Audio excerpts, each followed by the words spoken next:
রাঙামাটিতে প্রশাসনের কর্মকর্তা ও নেতৃবৃন্দের সাথে ৩ উপদেষ্টার বৈঠক চলছে। ৩ পার্বত্য জেলায় ৭২ ঘন্টার অবরোধ।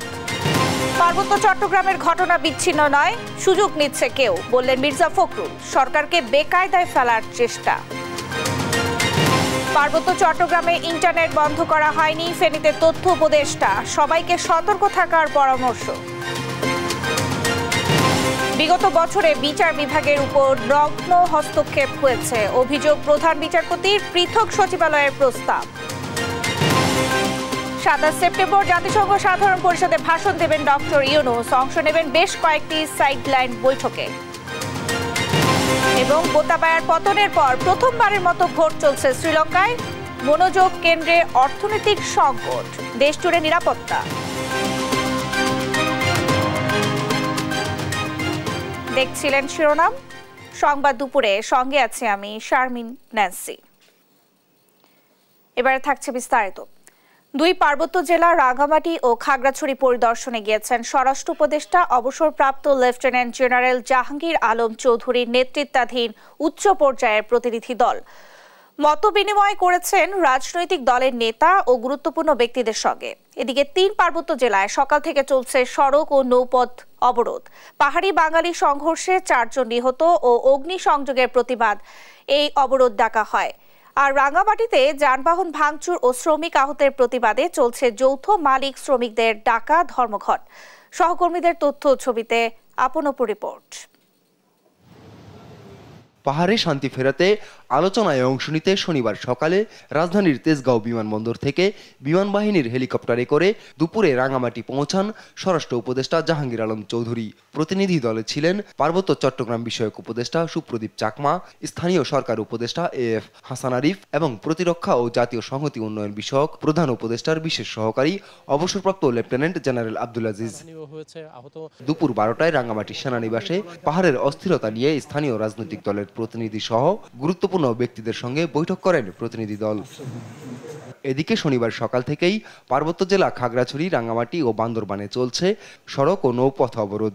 পাহাড়ি বাঙালি সংঘর্ষের জেরে খাগড়াছড়ি ও রাঙামাটিতে 4 জন নিহত, অগ্নিসংযোগের প্রতিবাদ এবং দোষীদের শাস্তি দাবিতে এই অবরোধ ডাকে বিক্ষুব্ধ যুগ্ম ছাত্র জনতা। সমর্থন দেয় ইউপিডিএফও। সংঘর্ষে বাস, অটোরিকশা ও ট্রাক ভাঙচুর এবং শ্রমিক আহতের প্রতিবাদে অনির্দিষ্টকালের পরিবহন ধর্মঘট চলছে রাঙামাটিতে। আপন অপু, নিউজ ডেস্ক, দেশ টিভি। রাঙামাটিতে প্রশাসনের সঙ্গে বৈঠক চলছে 3 উপদেষ্টা সহ সরকারের উচ্চ পর্যায়ের প্রতিনিধি দলের। এ নিয়ে বিস্তারিত জানাতে যুক্ত হচ্ছেন সহকর্মী মিশু মল্লিক। মিশু, বৈঠকের সবশেষ কি তথ্য আছে আপনার কাছে, আমাদের জানাবেন। ন্যান্সি, আজ দুপুর 12:30টায় যে উপদেষ্টা মণ্ডলীর যে প্রতিনিধি দল রাঙামাটিতে আসার কথা ছিল, তারা রাঙামাটি সেনানিবাসে এসে পৌঁছেছিলেন এবং প্রান্তিক হলে প্রায় 1 ঘন্টার বেশি সময় হয়ে গেল। 1 ঘন্টা আগে যে মত বিনিময় সভা হওয়ার কথা ছিল সেটি শুরু হয়েছিল এবং গত 1 ঘন্টা যাবত এই সভা চলছে। গণমাধ্যম কর্মীরা বাইরে সকলে অপেক্ষা করছেন এবং সে সভায় রাঙামাটির রাজনৈতিক নেতৃবৃন্দ এবং আইন শৃঙ্খলা রক্ষাকারী বাহিনীর যে ঊর্ধ্বতন কর্মকর্তাবৃন্দ রয়েছেন তারা অংশগ্রহণ করেছেন বলে আমরা জানতে পেরেছি। এবং 3 সদস্য বিশিষ্ট এই উপদেষ্টা মণ্ডলীর প্রতিনিধি দলে রয়েছেন স্বরাষ্ট্র উপদেষ্টা লেফটেন্যান্ট জেনারেল মোহাম্মদ জাহাঙ্গীর আলম, পার্বত্য চট্টগ্রাম বিষয়ক মন্ত্রণালয়ের উপদেষ্টা সুপ্রদীপ চাকমা এবং স্থানীয় সরকার, পল্লী উন্নয়ন ও সমবায় মন্ত্রণালয়ের উপদেষ্টা আরিফ হাসান। আমরা সর্বশেষ যেটি জানতে পেরেছি সেটি হচ্ছে ভেতরে সভা চলছে এবং তারা বিভিন্ন শ্রেণী পেশার যারা রয়েছেন রাঙামাটির তাদের কথাগুলো তারা শুনছেন এবং বিভিন্ন বিষয় নিয়ে আলোচনা হচ্ছে। এবং আমাদেরকে সর্বশেষ যেটি জানানো হয়েছে সেটি হচ্ছে সভা শেষে আসলে উপদেষ্টা মণ্ডলীর পক্ষ থেকে বা উপদেষ্টা মণ্ডলীদের মধ্যে কেউ একজন হয়তো বা আমাদেরকে সাংবাদিকদের সাথে কথা বলবেন এবং সার্বিক পরিস্থিতি আমাদের কাছে তুলে ধরবেন। পাশাপাশি আরেকটি বিষয় জানিয়ে রাখতে চাই, রাঙামাটিতে গতকাল দুপুর 1:30টা থেকে রাঙামাটি পৌর এলাকায় রাঙামাটি জেলা প্রশাসন 144 ধারা জারি করেছে এবং 144 ধারা চলছে। এবং আজ শনিবার রাঙামাটিতে অনির্দিষ্টকালের ধর্মঘট ডেকেছে যৌথ মালিক সমিতি। রাঙামাটিতে যে একমাত্র গণপরিবহন রয়েছে সিএনজি অটোরিকশা সেটি চলাচল বন্ধ রয়েছে, আন্তজেলা যে বাস চলাচল সেটিও বন্ধ রয়েছে এবং রাঙামাটি থেকে কোনো ধরনের কোনো দূরপাল্লার যানবাহন ছেড়ে যায়নি। রাঙামাটিতে বর্তমানের গতকালে যে সহিংস পরিস্থিতি তৈরি হয়েছিল তা আসলে কিছুটা এখন শান্তর দিকে এবং পরিস্থিতি মোটামুটি স্বাভাবিক রয়েছে। সকাল থেকে রাঙামাটি জেলার কোথাও থেকে কোনো ধরনের অপ্রীতিকর ঘটনা সংবাদ আমরা পাইনি। তো রাঙামাটি সেনানিবাস থেকে উপদেষ্টাদের বৈঠকের সর্বশেষ এই ছিল আমার কাছে। ন্যান্সি। মিশু, আপনাকে ধন্যবাদ। দর্শক, রাঙামাটি থেকে আমাদের সঙ্গে যুক্ত হয়েছিলেন সহকর্মী মিশু মল্লিক। অন্তর্বর্তী সরকারের দায়িত্ব নেওয়ার পর দেশের নানা ইস্যুতে অস্থিরতা বিচ্ছিন্ন ঘটনা নয় বলে মন্তব্য করেছেন বিএনপি মহাসচিব মির্জা ফখরুল ইসলাম আলমগীর। অভিযোগ করেন প্রশাসনের এখনো তৎপর পতিত সরকারের দোসররা। দুপুরে বিএনপির গুলশান কার্যালয়ে সাংবাদিকদের সঙ্গে অনানুষ্ঠানিক সাক্ষাতে এসব কথা বলেন তিনি। এ সময় অন্তর্বর্তী সরকারকে রাজনৈতিক দলগুলোর সাথে নিয়মিত আলোচনার আহ্বান জানান বিএনপি মহাসচিব। বলেন, সংস্কারের বিষয়গুলো নিয়ে দেশের মানুষের প্রত্যাশা পূরণে রাজনৈতিক দলগুলোর সাথে আলোচনা প্রয়োজন। সংস্কার চাপিয়ে না দিয়ে সবার মতামতের ভিত্তিতেই করা উচিত। নির্বাচন দেরি হলে গণতন্ত্রের জন্য হুমকি বলেও মন্তব্য করেন তিনি। ফখরুল দাবি করেন, বিরাজনীতিকরণ প্রক্রিয়ার চেষ্টা দেশের জন্য মঙ্গল নয়। খালেদা জিয়া সুস্থ নন জানিয়ে বিমান ভ্রমণের শারীরিক সক্ষমতা না থাকায় তাকে বিদেশে নিয়ে চিকিৎসায় বিলম্ব হচ্ছে বলেও জানান মির্জা ফখরুল। পলিটিক্যাল যে একটা আপনার বিষয় সেটা কিন্তু একটু ল্যাকিং আছে। এটা কভার আপ করা যায় একমাত্র যদি regular time to time political পার্টিগুলোর সঙ্গে যদি আপনার আলোচনা করা যায়। পার্বত্য চট্টগ্রামের ঘটনাটাকে আমি কোনো বিচ্ছিন্ন ঘটনা মনে করি না, এর সঙ্গে অনেক কিছু জড়িত আছে। আপনার এই সুযোগ একটা নেওয়া, শূন্যতার সুযোগ নেওয়া, অন্যদিকে আপনার জিও পলিটিক্সের যে পরিবর্তন এবং যে ঘটনাগুলো ঘটছে মিয়ানমারকে কেন্দ্র করে এবং আশেপাশের এলাকাগুলোতে, ওইদিকে আপনার ভারতবর্ষের মণিপুরের যে বিদ্রোহ, সবগুলোকে যদি আপনি আনেন জিও পলিটিক্সের এই ঘটনাগুলোকে, তাহলে কিন্তু ভেরি সিগনিফিকেন্ট আমি মনে করি। পার্বত্য চট্টগ্রামে ইন্টারনেট সংযোগ বন্ধ করা হয়নি জানান তথ্য উপদেষ্টা মোহাম্মদ নাহিদ ইসলাম। শনিবার সকাল 10টার দিকে ছাগলনাইয়ার আন্ধারমানিক এলাকায় বন্যায় ক্ষয়ক্ষতি পরিদর্শনের সময় তিনি কথা বলেন। এ সময় জেলা প্রশাসক মোসাম্মদ শাহিনা আক্তার, পুলিশ মোহাম্মদ সুপার হাবিবুর রহমান সহ প্রশাসনের বিভিন্ন পর্যায়ের নেতৃবৃন্দ উপস্থিত ছিলেন। বন্যা প্রসঙ্গে উপদেষ্টা বলেন, বন্যার স্থায়ী সমাধান, স্থায়ী বাঁধ নির্মাণের বিষয়টি আলোচনায় রয়েছে। এরপর তিনি ফুলগাজী উপজেলার জগৎপুর বন্যার ক্ষতিগ্রস্ত এলাকা পরিদর্শন করেন।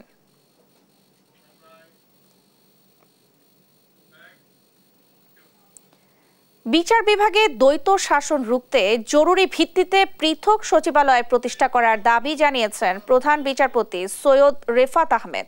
বলেন, এ বিষয়ে দ্রুতই আইন মন্ত্রণালয়ের প্রস্তাবও পাঠানো হবে। বিগত সরকারের সময়ে যেসব বিচারক বিচার কাজে ফ্যাসিস্ট সরকারের দোসর হিসেবে কাজ করেছেন তারা এখন গুরুত্বপূর্ণ পোস্টে রয়েছেন। এ বিষয়ে সতর্ক থাকার জন্য সরকারকে আহ্বান জানান অ্যাটর্নি জেনারেল। একই সঙ্গে বিচারক নিয়োগে সংস্কার আনতে হবে বলেও জানান আইন উপদেষ্টা ডক্টর আসিফ নজরুল। সাবরিনা মজুমদারের রিপোর্টে থাকছে বিস্তারিত। লাখ লাখ মামলা বিচারাধীন, বিচার সংকট, এজলাসের স্বল্পতা, নানা সংকট ও সমস্যার মধ্য দিয়ে যাচ্ছে জেলা পর্যায়ের আদালত ও এর বিচারকরা। এমন পরিস্থিতি উত্তরণে 5ই আগস্টের পর বদলে যাওয়া বাংলাদেশের বিচার বিভাগের সকল বিচারকদের নিয়ে এ আয়োজন প্রধান বিচারপতির। যেখানে দেশের অধস্তন আদালতের সকল পর্যায়ে বিচারকদের উদ্দেশ্যে অভিভাষণ দেন প্রধান বিচারপতি সৈয়দ রেফাত আহমেদ, ঘোষণা করেন দেশের বিচার বিভাগের রোডম্যাপ। অনুষ্ঠানের শুরুতেই বৈষম্য বিরোধী ছাত্র আন্দোলনে শহীদদের স্মরণে 1 মিনিট নীরবতা পালন করা হয়। নিম্ন আদালতের বিচারকরা 2100 বিচারকের পক্ষে তাদের দাবি তুলে ধরেন। বিচারকেরা অবিচারের শিকার উল্লেখ করে বিচার বিভাগ পৃথকীকরণ, পুরনো আইন সংস্কার, বদলি, পদায়ন, অবকাঠামো সহ বিভিন্ন দাবি জানান দেশের বিভিন্ন জেলা থেকে আসা বিচারকেরা। বিগত সরকারের আমলে যে সমস্ত বিচারকরা ফ্যাসিবাদের দোসর হিসেবে কাজ করেছে তারা ভালো জায়গায় পোস্টিং পেয়েছেন, তাই বিষয়টি নিয়ে সতর্ক থাকার আহ্বান অ্যাটর্নি জেনারেল মোহাম্মদ আসাদুজ্জামানের। বিচার বিভাগের সকল স্তর থেকে দুর্নীতি নির্মূল করা সংশ্লিষ্ট কর্তৃপক্ষের নৈতিক দায়িত্ব এবং বড় চ্যালেঞ্জ বলে আমি বিশ্বাস করি। দায়িত্ব নেবার পর প্রথমবার বিচারকদের সাথে বসলেন আইন উপদেষ্টা আসিফ নজরুল। বিচার বিভাগ সংস্কার করতে হবে। এ সময় বিচার বিভাগকে ব্যবহার করে রাজনৈতিক কালচার থেকে বের হওয়ার আহ্বান জানান তিনি। অনুষ্ঠানে প্রধান বিচারপতি বলেন, বিগত বছরগুলোতে বিচার বিভাগে নগ্ন হস্তক্ষেপ করা হয়েছে। বিচার বিভাগে দ্বৈত শাসন রুখতে পৃথক সচিবালয় জরুরি বলেও মন্তব্য করেন তিনি। পৃথক সচিবালয় প্রতিষ্ঠার প্রস্তাব শীঘ্রই আইন মন্ত্রণালয়ে প্রেরণ করার কথাও বললেন তিনি। বিচার বিভাগের উপর নগ্ন হস্তক্ষেপ করা হয়েছে। ন্যায় বিচারের মূল্যবোধকে বিনষ্ট ও বিকৃত করা হয়েছে। সততা, বঞ্চনা, নিপীড়ন ও নির্যাতনের হাতিয়ার হিসাবে বিচার বিভাগকে ব্যবহারের চেষ্টা করা হয়েছে। এতে বিচার বিভাগের উপর মানুষের আস্থার সংকট তৈরি হয়েছে। অথচ বিচার বিভাগের সবচেয়ে বড় শক্তির জায়গা হচ্ছে মানুষের আস্থা ও বিশ্বাস। তাই নতুন এই বাংলাদেশে আমরা এমন একটি বিচার বিভাগ করতে চাই যেটি বিচার বিভাগ এবং সততা ও অধিকার বোধের নিশ্চয়তার একটি নিরাপদ দুর্গে পরিণত হবে। সুপ্রিম কোর্টে বিচারপতি নিয়োগে আইন প্রণয়নের কথা বলেন প্রধান বিচারপতি। ঘোষণা করলেন বিচার বিভাগের দুর্নীতিতে জিরো টলারেন্স। সাবরিনা মজুমদার, দেশ টিভি, ঢাকা। 27 সেপ্টেম্বর জাতিসংঘের সাধারণ অধিবেশনের প্রধান উপদেষ্টা বক্তব্য রাখবেন বলে জানিয়েছেন পররাষ্ট্র উপদেষ্টা মোহাম্মদ তৌহিদ হোসেন। শনিবার জাতিসংঘের সাধারণ অধিবেশনে প্রধান উপদেষ্টার যোগদান উপলক্ষে সংবাদ সম্মেলনে এ কথা জানান পররাষ্ট্র উপদেষ্টা। তিনি জানান, নিউ ইয়র্কে দেখা হবে না মোদি ইউনুসের, বৈঠকের কোনো সম্ভাবনা নেই। তবে জাতিসংঘের সাধারণ অধিবেশনে ভারতের পররাষ্ট্রমন্ত্রী এস জয়শঙ্করের সঙ্গে দেখা হবার সম্ভাবনা আছে পররাষ্ট্র উপদেষ্টার। ব্যয় সংকোচের জন্য এবার জাতিসংঘে সীমিত সংখ্যক প্রতিনিধি যাচ্ছে বলেও জানান তিনি। সাধারণ পরিষদে ডক্টর ইউনুসের বক্তব্যে জুলাই বিপ্লব ও শান্তি প্রতিষ্ঠা গুরুত্ব পাবে বলে জানানো হয়। 27 সেপ্টেম্বর মাননীয় প্রধান উপদেষ্টা জাতিসংঘ সাধারণ পরিষদের সাধারণ বিতর্কে পর্বে তার বক্তব্য রাখবেন। তিনি তার বক্তব্যে বিগত 2 মাসে বাংলাদেশে ঘটে যাওয়া অভাবনীয় গণ অভ্যুত্থানের বিবরণ ও আগামী দিনে জনভিত্তিক, কল্যাণমুখী ও জনস্বার্থে নিবেদিত একটি রাষ্ট্র ব্যবস্থা গড়ে তোলার দৃঢ় প্রত্যয় বিশ্ব দরবারে তুলে ধরবেন বলে আমরা আশা করছি। নদী দখলমুক্ত করতে প্রতিটি জেলায় কর্মকর্তাদের দায়িত্ব দেওয়া হয়েছে বলে জানিয়েছেন পরিবেশ, বন ও জলবায়ু উপদেষ্টা সৈয়দা রিজওয়ানা হাসান। দুপুরে বিশ্ব নদী দিবস উপলক্ষে আয়োজিত অনুষ্ঠানে তিনি কথা বলেন। এ সময় নদী থেকে বালু উত্তোলনের প্রক্রিয়া বন্ধ সহ প্লাস্টিক, পলিথিন ব্যাগ মুক্ত করার উদ্যোগ নেওয়া হয়েছে বলেও জানান পরিবেশ উপদেষ্টা। সকল বিভাগীয় কমিশনারকে নির্দেশনা দিয়েছি যে তারা আগামী 2 মাসের মধ্যে তাদের বিভাগের নদীগুলোকে দখলমুক্ত করার একটা কর্মপরিকল্পনা দেবে আমাদেরকে। আমরা পলিথিন, প্লাস্টিকের বিরুদ্ধে একটা প্রক্রিয়া শুরু করেছি। আপনারা সেই প্রক্রিয়ায় সম্পৃক্ত হবেন। সম্পৃক্ত হবার কিছু উপায় আছে। আপনাদের অফিসে, দপ্তরে কিংবা বাসায় আইন করে নিষিদ্ধ পলিথিন ব্যাগ আর রাখবেন না। ঢাকা বিশ্ববিদ্যালয়ে চোর সন্দেহে যুবক তোফাজ্জল হোসেনকে পিটিয়ে হত্যার ঘটনায় অভিযুক্ত 8 শিক্ষার্থীকে বিশ্ববিদ্যালয় থেকে সাময়িক বহিষ্কার করা হয়েছে। শনিবার বিশ্ববিদ্যালয়ের প্রক্টর সাইফুদ্দিন আহমেদ এই তথ্য জানান। এর মধ্যে 6 জনকে গ্রেফতার করা হয়েছে। ক্যাম্পাসে ছাত্র রাজনীতি নিষিদ্ধের বিষয়ে বিশ্ববিদ্যালয়ের প্রক্টর বলেন, ঢাবিতে ছাত্র রাজনীতি নিষিদ্ধের চূড়ান্ত সিদ্ধান্ত হয়নি। এ বিষয়ে ছাত্র শিক্ষকদের সাথে আলোচনা চলছে। আগামীকাল রোববার থেকে ঢাবিতে ক্লাস শুরু হতে যাচ্ছে বলেও জানান তিনি। এদিকে ফজলুল হক মুসলিম হলে নতুন প্রভোস্ট নিয়োগ দেয়া হয়েছে। 33 লাখের সংস্কার কাজ করা হচ্ছে প্রায় 3 কোটি টাকায়, তাও আবার খোদ রাজুক চেয়ারম্যানের বাংলো। আর দরপত্র ছাড়াই সংস্কার কাজ প্রায় শেষের পথে। তাই এখন ঠিকাদারের বিল পরিশোধ ও কাজ বৈধ করতেই নতুন করে দরপত্র আহ্বান করা হচ্ছে। তবে এসবের কিছুই জানেন না বলে দায় এড়িয়ে যাওয়ার ফোন দিয়ে আসছেন রাজুকের সদ্য বিদায়ী চেয়ারম্যান। গুলশানের এই বাড়িটি রাজুক চেয়ারম্যানের জন্য বরাদ্দ। সবাই এটাকে চেয়ারম্যান বাংলো বলেই জানে। এই বাংলোতেই ওঠার কথা ছিল সদ্য নিয়োগ বাতিল হওয়া ও স্বৈরাচারী শেখ হাসিনা সরকারের আমলে চুক্তিবদ্ধ হওয়া সংস্থাটির চেয়ারম্যান অবসরপ্রাপ্ত মেজর জেনারেল সিদ্দিকুর রহমানের। গেল 5 এপ্রিল নিয়োগ পাওয়ার পরে এই চেয়ারম্যানের জন্য বাংলোটি সংস্কার করে বাস উপযোগী করার উদ্যোগ নেয় রাজুক। একটি কমিটি গঠন করে প্রকৌশল বিভাগ পরিদর্শনে গিয়ে বাংলোটি সংস্কারের জন্য 30 লাখ টাকা সংস্কার ব্যয় নির্ধারণ করে। রাজুকের সভায় ভবনটি সংস্কার করা আর নতুন ডিজাইন করার নির্দেশনা দেয়া হলো, সেটা অমান্য করে সংস্কার কমিটি। করেনি কোনো নকশাও। কমিটির আহ্বায়ক মোস্তাক আহমেদ ও সদস্য সচিব রাহাত মুসলিমিনের মৌখিক নির্দেশনায় কাজ পায় রূপসা অ্যাপার্টমেন্ট বিল্ডিং প্রকল্পের ঠিকাদারি প্রতিষ্ঠান national development engineers NDA।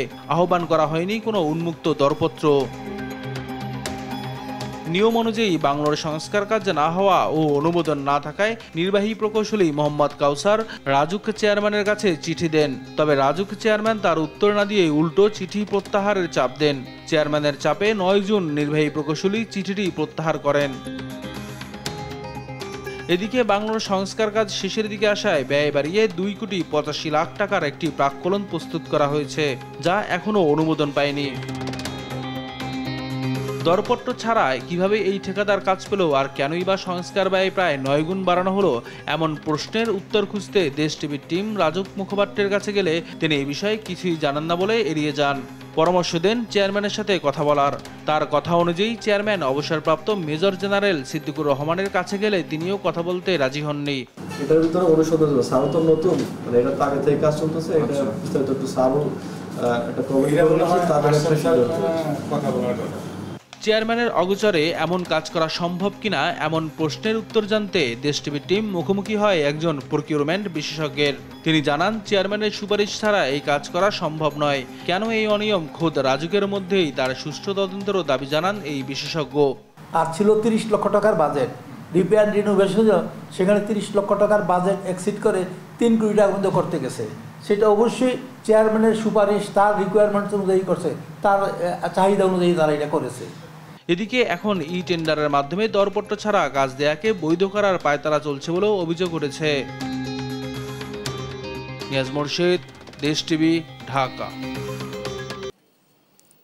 Awami League সরকারের ক্ষমতাকালে যুবলীগের পদ রিকশা চালককে করেছে কোটিপতি। এখন দামি গাড়ি আর পরিবারসহ বিলাসবহুল জীবনযাপন তার। বলছিলাম পল্লবী থানা যুবলীগের সাধারণ সম্পাদক জুয়েল রানার কথা। দখল, চাঁদাবাজি, মাদক ব্যবসা থেকে শুরু করে কিশোরদের হাতেও আগ্নেয়াস্ত্র তুলে দিয়েছে এই জুয়েল। তাকে নিয়ে অনুসন্ধান করেছেন এম এ আজিম, ক্যামেরায় ছিলেন সাইদুল ইসলাম। একাধিক দামি গাড়িতে চলাফেরা, ছেলে মেয়ে অধিকাংশ সময়ই থাকে দুবাই, আমেরিকা। তাদের রয়েছে একাধিক বিলাসী গাড়ি। পরিবার সহ অবসর সময় কাটান উন্নত দেশগুলোতে। তিনি পল্লবীর রিকশা চালক জুয়েল রানা। 15 বছরের ব্যবধানে শত কোটি টাকার মালিক এখন জুয়েল। রহস্য জানতে পল্লবীতে দেশ টিভির অনুসন্ধানী টিম। 15 বছর আগে বাউনিয়া বাঁধের এখানেই ছিল জুয়েলের রিকশার গ্যারেজ। এলাকাবাসীর কাছে জুয়েল এখনো রিকশা জুয়েল নামেই পরিচিত। চোরা রিকশার ব্যবসা করতো, আর রিকশা আমার গ্যারেজে ভাড়া ছিল, 4টা রিকশা ছিল। বাড়ি আমার জুয়েল ভাড়া চালাইছে। তবে রিকশার প্যাডেল ঘুরিয়ে নয়। এখানকার আওয়ামী লীগের সংসদ সদস্য ইলিয়াস মোল্লার আনুগত্যে থানা যুবলীগের সাধারণ সম্পাদক হয় জুয়েল। আর পদ পেয়ে মিরপুর জুড়ে ত্রাসের রাজত্ব তৈরি করায় কপাল খুলেছে তার।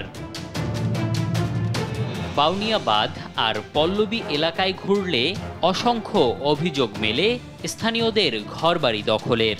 বাঁধ সংলগ্ন এ 3 তলা বাড়িটি প্রথমে দখল ও পরে জোরপূর্বক দলিল দিতে বাধ্য করে জুয়েল। একইভাবে এখনো দখলে রেখেছে পাশের 2 তলা বাড়ি ও কিছু দোকান। 22 দল করছে, 8/24 দল করছে বাড়ি জুড়ে না ক্ষমতার জুড়ে দল করছে। এরকম অনেক এতিম গো বাড়ি দখল করছে। আমরা বাসা ছিলাম না, আমরা ডরে 9-10 বছর এই এলাকা ছাড়াইছিলাম। কিছুটা সামনে গেলে আবারও অভিযোগ দখলের। তবে রিকশার নেশা যেন এখনো যায়নি জুয়েলের। একটি বাড়ির অর্ধেকটা দখলে নিয়ে করেছেন রিকশার গ্যারেজ। একটা ভুয়া কাগজপত্র নিয়ে আসছিল যে আমি নাকি তাতে বায়না করছি যে এটা বিক্রি করার জন্য বা আদার্স এগুলির জন্য। তো এখানে গণ্যমান্য লোকদেরকে নিয়েও বসছিলাম, তো আমি বলছিলাম যে ঠিক আছে, আমি যদি বায়না করে থাকি বায়নাপত্রটা দেখাক। তার দখল থাবা থেকে বাদ পড়েনি ব্যবসা প্রতিষ্ঠানও। ফুটপাতেও চাঁদাবাজি করতেন জুয়েল। তার অন্যতম সহযোগী খলিল ওরফে বোতা খলিল প্রতিদিন এভাবে চাঁদা তুলত ফুটপাত থেকে। মাসে 3000 নিত। মাসে 3000? হ্যাঁ। রেগুলার নিত না মাসে নিত। আগে এই জায়গায় আপনার মনে করেন যে দেখা গেছে এক দোকান থেকে 50 টাকা 60 টাকা করে নিত। পল্লবীর মাদক ব্যবসায়ও একক আধিপত্য তৈরি করে জুয়েল। মাদক বিক্রেতাদের অধিকাংশরাই তার আনুগত্যে থাকেন। নারী দিয়ে ফাঁসিয়ে মোটা অঙ্কের চাঁদা আদায়ও ছিল জুয়েল বাহিনীর অন্যতম কাজ।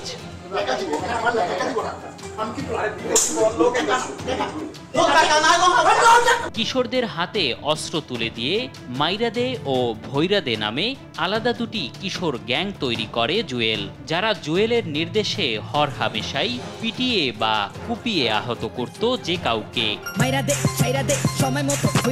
অবশ্য এখন গা ঢাকা দিয়ে আছে জুয়েল। জুয়েল ও তার বাহিনীর বিচারের দাবিতে একাধিকবার জুতা আর ঝাড়ু মিছিল করেছে অতিষ্ঠ এলাকাবাসী। এম এ আজিম, দেশ টিভি, ঢাকা।